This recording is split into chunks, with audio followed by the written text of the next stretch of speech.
excited for this upcoming election. We are all quite busy. We're exactly 4 weeks away. I am the executive director of Campaign Verify. We validate the identity of political entities for 10 DLC in an effort to prevent political identity spoofing and the resulting disinformation. So I'd love it if my panelists could join as well.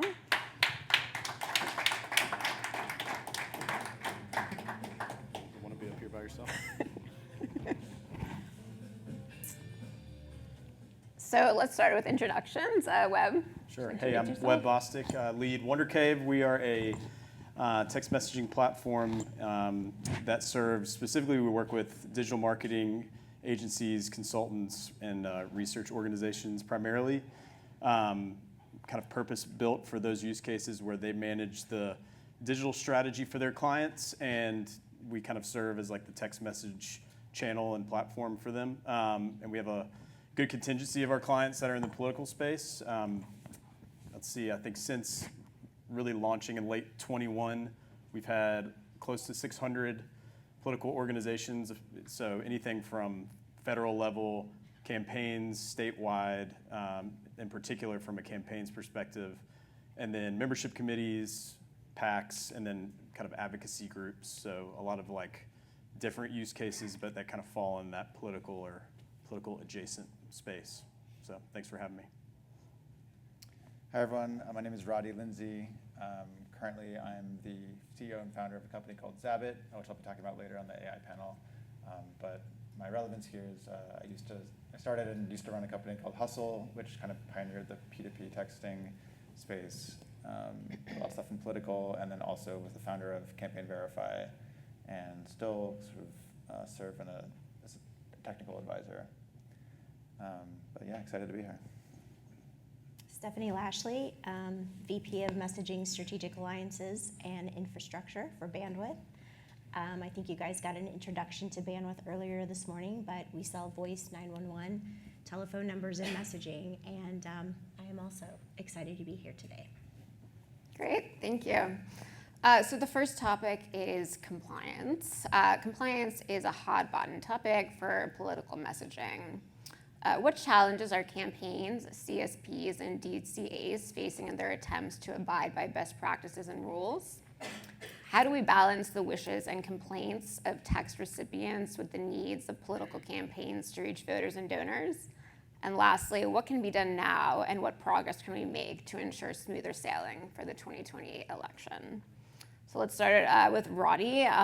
Would you also like to share your experience from the early days of political messaging? Sure. So I'm no longer a political CSP, so I'm not bound by but of things that Webb might have to say. But yeah, I think so. When I kind of started in this space 10 years ago, kind of turned back the clock, and there really was no political traffic happening on texting. There was some over short code at the presidential level, but really texting wasn't a way where campaigns and other types of organizations like advocacy or labor unions that were like getting in touch with their members. It was all by phone calls and emails. And so like everyone knows the phone call, pickup rate was going down. So there actually just wasn't that, there's a big problem, which was that these entities and these campaigns weren't able to talk to people, and people had kind of tuned out those existing channels. And so I like everyone does, and read the CTIA messaging guidelines, and found there was this category P2P, which basically said in those days that iteration of the principles, like if you had a 10-digit number and you had this sort of ratio of traffic, and the recipients could call the number back, then you were in this P2P category. And it's like, okay, well, let's just do that. These campaigns have a bunch of volunteers. They're happy to have it's like really conversational, two-way. And we tested it out with a couple nonprofits, and it worked really well. And then the Bernie Sanders campaign said they wanted to try it in Iowa, and that was it. They had hugely successful getting people to volunteer, getting people to staff the phone bank, getting people to knock doors, kind of all these different use cases. And so it became really popular. And I think since then, there's definitely been, I'd say, definitely spamming our use cases, where it's just like, now there's like a lot of, everyone gets like these scam pack messages, just like 1,000% match and like send you to some link. You've never heard of these organizations. And unfortunately, like that kind of traffic has come to dominate, I think, the overall volume of political messaging, which I think is like everyone would say is pretty low quality. But there are these still like really important sort of high utility use cases, like getting people registered to vote. Hey, like your polling location changed. Here's the new address. I think there are still some like really important use cases, and the challenge is like, how do we manage, from a consumer perspective, like how do we manage, get the stuff that people want and is useful, and give consumers the tools to manage and reduce the amount of like stuff that they don't want, which I think is quite a lot of it right now. Great, thanks. And Stephanie?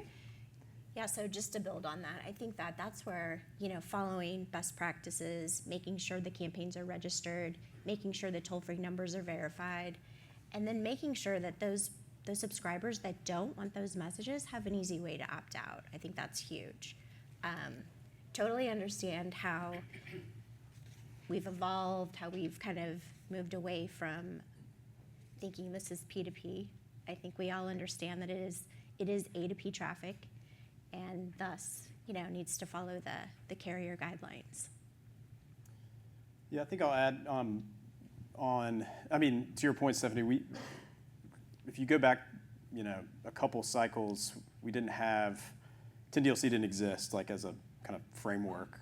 And then Roddy, your experience, it was just, there were some of those prescriptions in the CTIA and that was it. Like it was kind of a Wild West. So I think when you talk about moving forward, there's an opportunity to like take what's been built, which I think for the most part has been good. I know the small, medium-sized business panel touched on this too, but take that and just commit to continuing to make it better. Right. The fact that I'm sitting here as like a CSP in the political space in this group, I think is progress in terms of the whole like collaborate across the stack. I think that only helps. Just I learn a lot from everyone. Folks learn a lot about our space and how we work.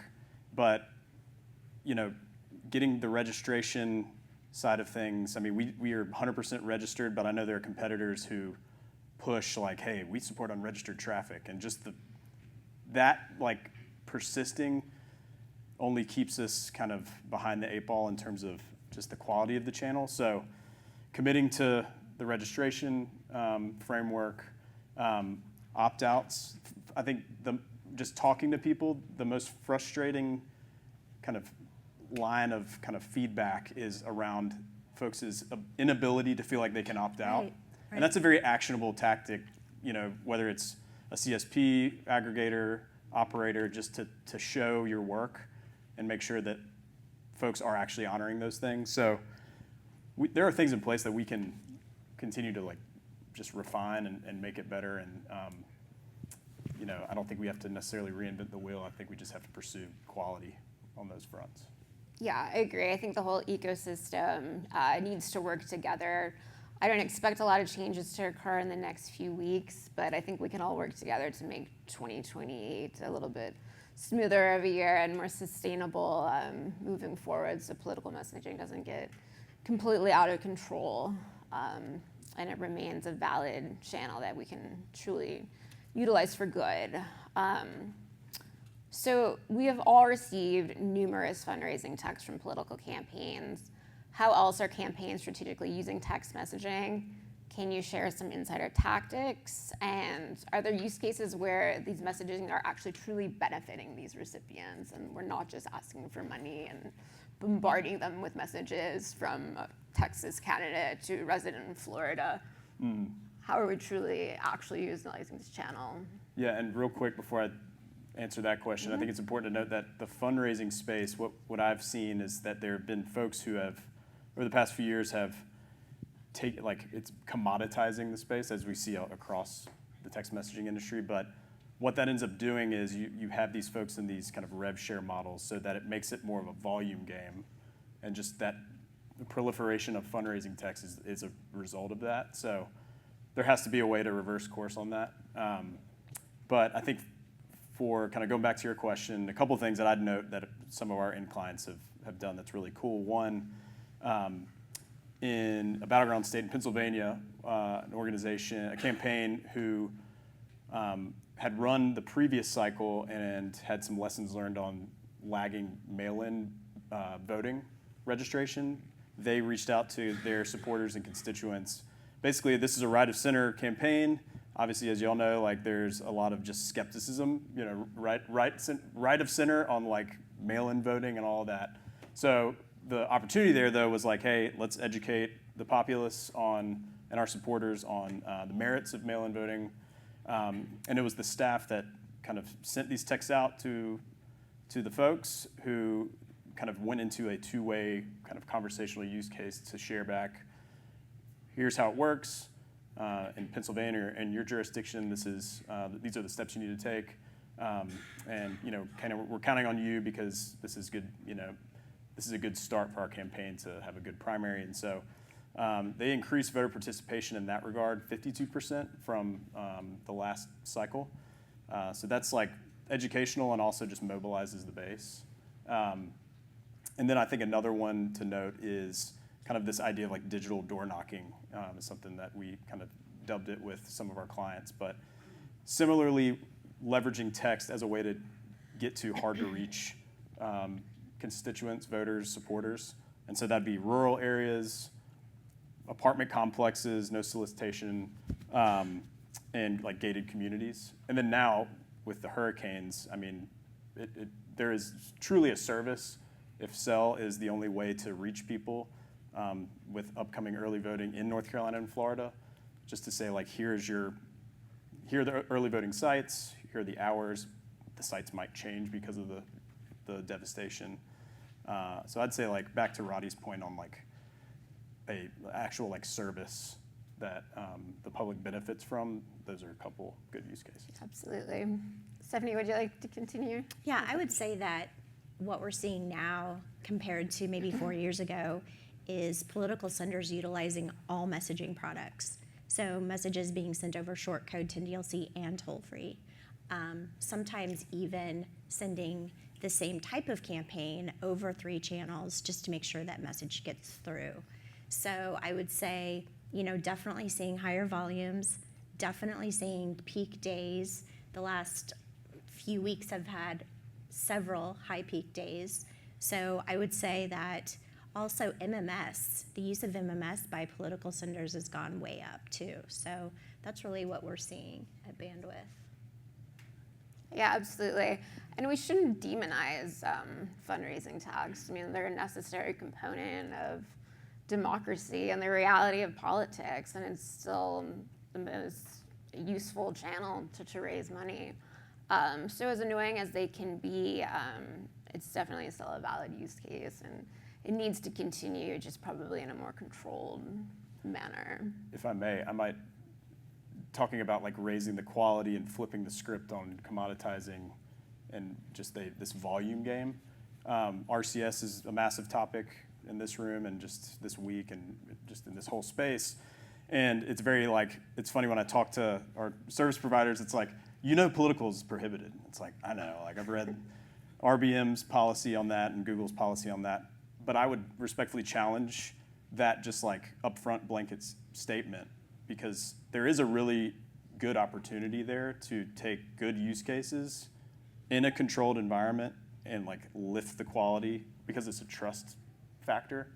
If you can get campaigns and organizations to go through a verification and people see that when they receive a message, I think you're lifting up the good actors, and it's just a more valuable, people are going to pay more for it, which I think weeds a lot of people out. So just from an RCS standpoint, I think there's a lot of opportunity there, and the hope is that collaboration around that helps us kind of figure something out with that. Yeah, absolutely. I mean, there's a lot of checks and balances in place, but for instance, Campaign Verify, currently we only verify identities for 10DLC. So other channels might be a little bit more vulnerable to spoof campaigns. But we have seen in the political messaging space that while there's certainly a large amount of spam, there are very little actually nefarious actors. So we are pleased about that, and I think Campaign Verify, as well as other entities in the place, have actually made an impact, which is great. Roddy, would you like to add to anything, or? Yeah, I mean, I think it's a testament to, I think, just the speed at which the industry's been able to move. I mean, if you turn back the clock even to the last cycle, like there was no registration in place. Aggregators were taking, anything basically. Like you could go with a bunch of prepaid debit cards and like get a voter list, in a swing state and like send a bunch of texts, like you could, and that was, there was a big risk there. And I think, thanks to efforts like Campaign Verify and just 10DLC, like it's a lot harder. You couldn't really do that today. It would be very difficult. You'd have to like take over an account that's already been registered. Like you're not going to get the throughput that you could have had, 5 years ago on Gray Route. So I think, there's a lot of good. I think that's great, right? Like we're not seeing these attacks this cycle so far. I mean, knock on wood. But it would be very challenging for someone, either just sort of like a Steve Kramer type, who was able to, as we heard earlier, like meddle on the voice channel in New Hampshire. Like it would be hard for Steve Kramer, to do that today over SMS. So I think we can take be heartened by that. Yeah, there's definitely some positivity in the space. So let's move on to another topic that's very relevant for political campaigns right now, which is AI, deepfakes, and identity and content provenance and verification. So Roddy, would you like to start? As AI evolves, how is this impacting political messaging? How are we leveraging AI? What are some current benefits and threats? And lastly, what can we expect from AI in the coming years, and how will campaigns protect themselves? Yeah, I think it's a really interesting topic, and obviously it's the FCC has shown interest in this recently, looking at political deepfakes. Over messaging, probably some different ways that generative AI can be used both for good and bad. Good in sort of generating more engaging messages, figuring out who to target with the right message at the right time. Those are some ways that I think AI could be used for a force for good. But then also on the flip side, like, is there a danger of someone using AI to generate bogus videos of their opponent and send it out and like point to it? And I think there are some dangers there. Texting it's not like putting it on social media where there's a bunch of eyeballs on it. If you put it on Twitter, like everyone can see it. On SMS, it's private. Like so, those 10,000 voters in Pennsylvania, like maybe someone will flag it, maybe they won't. You won't necessarily know, or at least like the public and the media won't know. So one of the interesting initiatives that Campaign Verify has been looking into is participating in a group called C2PA, which tries to do content provenance to try to tell apart, okay, this image or this video was taken with a real camera at this place at this time, and it goes through the editing process in like Photoshop, and then the consumer will have a way to tell, okay, this is a real image, this is a real video, this is a real audio clip, versus this untrusted image where we don't have the provenance history. We don't know if it's a deep fake. We don't know if someone just created it in Photoshop. And as these models get better, it's going to be harder and harder for us to sort of just, as consumers, eyeball an image and say, okay, well, this is clearly real or clearly fake, right? It's already pretty hard with some of these new image generation models. So, can we take all the stuff that we know from doing identity verification in political for 4 years and apply it to this new domain, which is content provenance?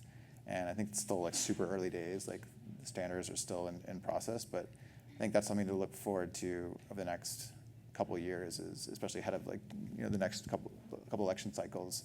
As these models continue to improve, can we use identity as a way to help consumers tell apart not just what is a real sender versus a illegitimate sender, but what is real content, what is real media versus synthetic media. So I think that's a really exciting new initiative that's being worked on. Yeah, absolutely. Campaign Verified participates with C2PA. Most of the major technology companies are a part of it, and it's in early stages, but we're watching, and I think the telecommunications industry should look to it as well as it grows and evolves. So Webb, from a CSP standpoint, how are you using AI? And Yeah, I mean, I think Roddy touched on a little bit of just the utility we see in it. I mean, since our customers are agencies themselves that are kind of managing data strategy and a lot of like the copywriting and activation, we see that they're kind of owning more of like the AI exploration around just the copy and like maybe helping with the first draft or iterating off content that they have.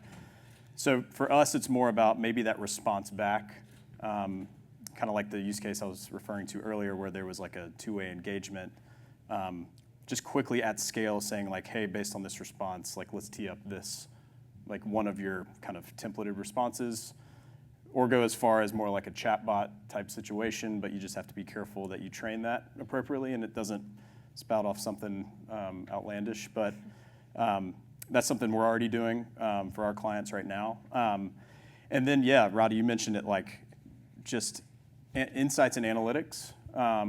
We're not a CRM necessarily, but we have a just wealth of data that says like, hey, maybe these keywords and phrases performed, this percentage better at this time of day, just like who, what, when, where, and why for how you're engaging your audience. But that's more of the utility that we see. But certainly the fear is that, it's the whole toothpaste out of the bottle of like, if something is sent out, there's not a ton of recourse, especially late stage in a political cycle.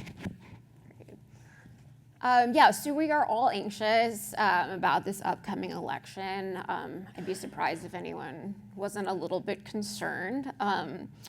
But what do we predict, for better or worse, will occur in the political messaging world during the next 4 weeks and maybe a week or two after the election? And really, what are our major concerns that's keeping us up at night, or even hopes? Are we hopeful? Harmony. Yeah. Stephanie, would you like to start? That's a good question. Maybe I'll take a minute to think about that. You want to kick us off, Webb? Sure. I mean, there's no doubt there's going to be volume is going to kick up. I think one reason is because the get out the vote use cases start to really obviously come into play with early voting starting in most places next week. So that just adds like an element, to the volume. But yeah, I mean, we're going to see an avalanche of texts, and the hope is that folks, again, a lot of it is like honoring opt-outs. If CSPs are turning a blind eye to that, or are actually kind of being vigilant with their clients, that would be interesting to kind of get the debrief on that after Election Day. But certainly that's the anticipation volume-wise.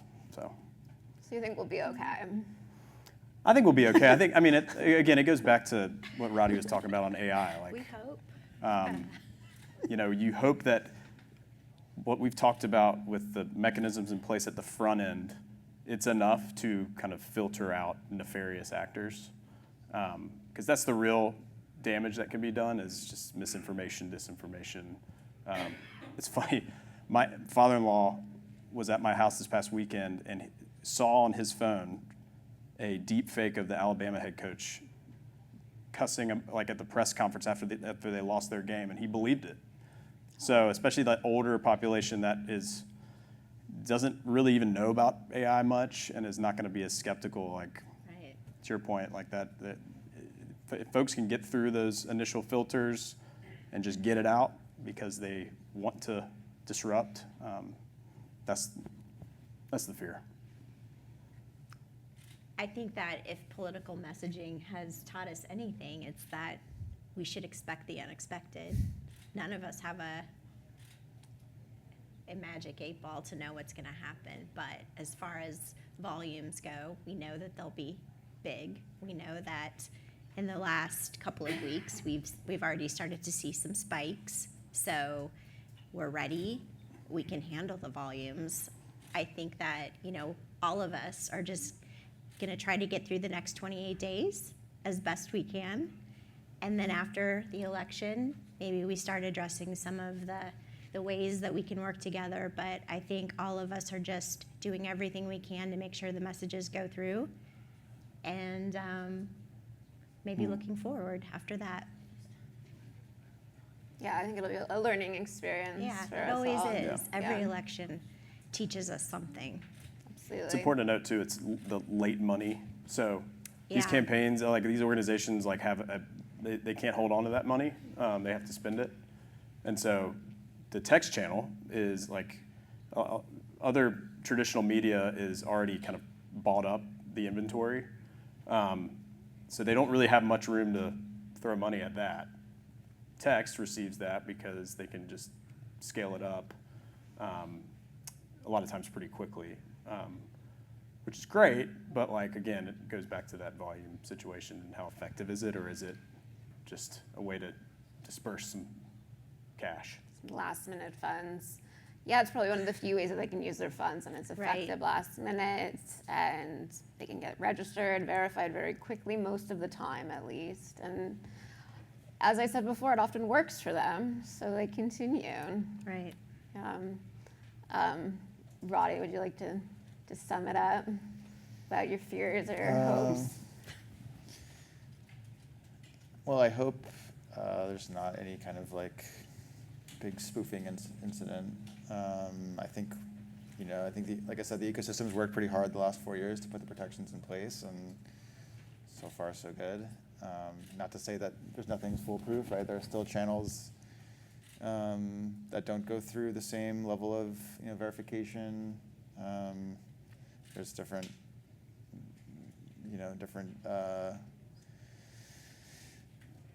levels of security awareness and practices at different campaigns. So that's, I think, a potential like attack vector. But overall, I mean, I'm feeling pretty good, but I'm also not on the front lines anymore. So it's a privileged place for me to be. Yeah, I mean, I think considering the nature of political messaging, not just text messaging, any political campaigning, whether it's on social media, Facebook, X, I mean, in comparison to those social media platforms, political texting is extremely clean. We have very little actual nefarious bad actors. Russia, as we know it, and Iran and China are not infiltrating our text messaging with ill messaging, as far as At least we know. As far as we know. So I think we can be pleased that, comparison to other sort of political campaigning and messaging, it is a pretty valuable, clean channel. Yeah, I mean, I'm honestly looking forward to, we're gonna batten down the hatches for the next few weeks. But I'm looking forward to, as the dust settles, like what the opportunities are to be in forums like this and like collaborate on just how we keep doing things a little bit better each year. There's, again, I think RCS presents a really interesting opportunity. Someone shared with me that since India is such a heavy RCS market, like they've shown that there's like political use cases that have been successful there. Again, it's like baby steps. Like how can we introduce that in a way that's helping folks and not pissing people off? Yeah, I think we just have to go into it thinking, hey, there's a really good opportunity after November, and just collaborate. Another thing I would say too, for kind of like the operators in the room, is just even at an aggregate level, the complaint data is really, that's been something like we have never been able to get any visibility into. Again, even at an aggregate level, like I know that there's like, well, we don't want to share our consumer information. It's like, I don't need your consumer information. It'd be great to know if a registered brand has a certain level of complaints, even at a high level. And then I can fire a customer with a little more information, and then maybe share in our ecosystem, like it was mentioned in the SMB panel. Don't let them hop to your platform. Right. So it's stuff like that. It's like it's cooperation, collaboration at our level, but also up the stack. Yeah, I would agree. Yeah, and perhaps setting some standards. At what point can we actually truly block a sender? Having some very clear guidelines where if it goes beyond a certain point, I do believe that at a certain point, as long as it's very clean on both sides of the aisle and very clear about why they're being blocked because they broke X, Y, and Z, that at some point it should occur maybe a little bit more often, as long as those standards are very clear. Right. And I know that's a very hard thing to do, Right. but I think it's worth moving towards. Just so, again, 2028, we're up here and with a cocktail in our hands and can relax a little bit more. Everyone in the political messaging world can't go on vacation until November 7th, perhaps. I know I'm going on vacation at that point. Do you guys have any final thoughts, or should we get into Q&A?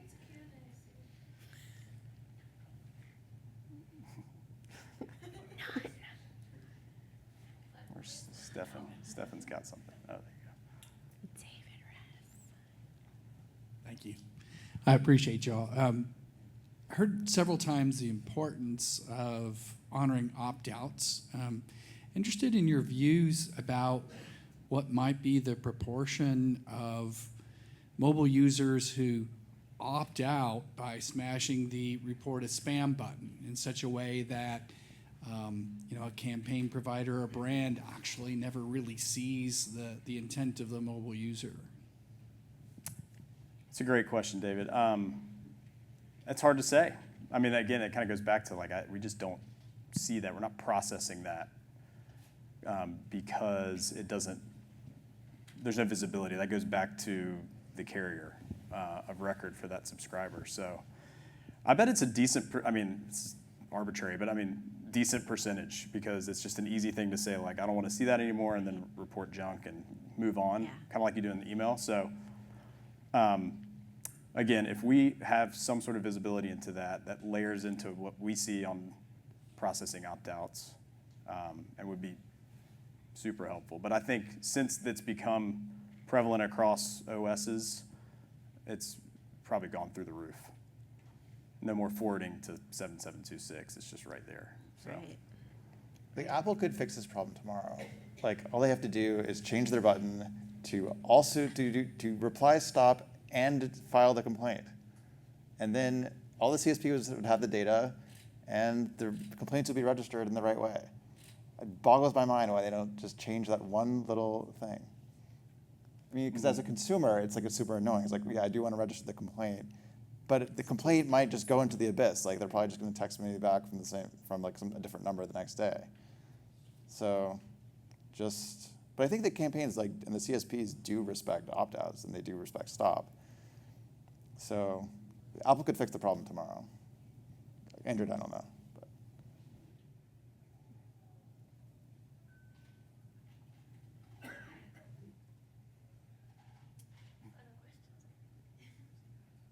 No more? One more? Okay. Parting thoughts. Okay, I'll share a remark. I think that it would be great if there was some sort of global opt-out program for consumers to control the types and volumes of political messages they receive. This would not have been possible 4 years ago, but now with 10DLC, you could control it. Now, consumers don't have a way to opt out of other political engagement channels. You can't opt out of direct mail. You can't opt out of robocalls. You can't opt out of seeing billboards everywhere. You can't opt out of seeing road signs.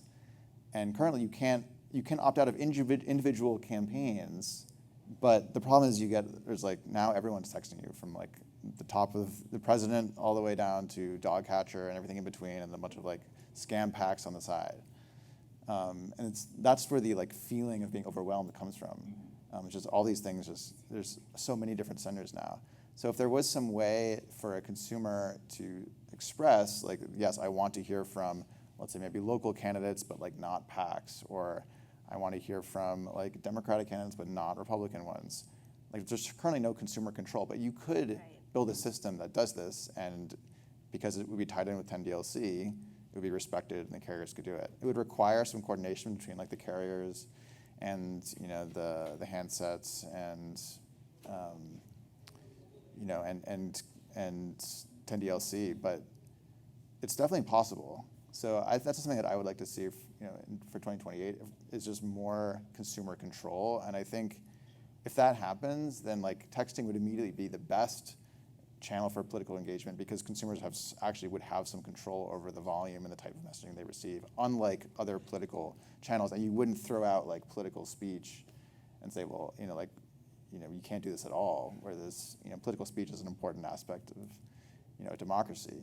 So I think that would be a great place to get to in 2028. So that's my hope for 4 years. Like, we'll have the cocktail, and also like I'll be able to say, on my phone, like, who would I want to hear from and who I don't.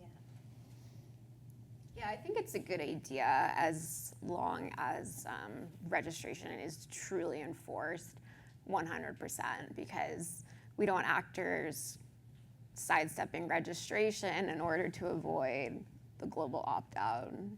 So as long as, again, I do think registration verification should be across the board 100%, no gray route, no exceptions, and then that could truly actually work. Right. Yeah, Yes. put it in the consumer's hands while allowing political messaging to reach people that actually want to get it. Great. Dario, you got a hard-hitting Absolutely. question I love to crush the party all the time, but I only have time to say thank you this time. Okay. Thanks for great, and well, good luck for the next few weeks. You're all going to be pretty busy. I think probably Roddy is smiling on the side. He's not going to be less busy than the rest of you. But well done. Keep up the good work, and make sure that this stays the clean channels we want. Well, congratulations. Big applause for everybody.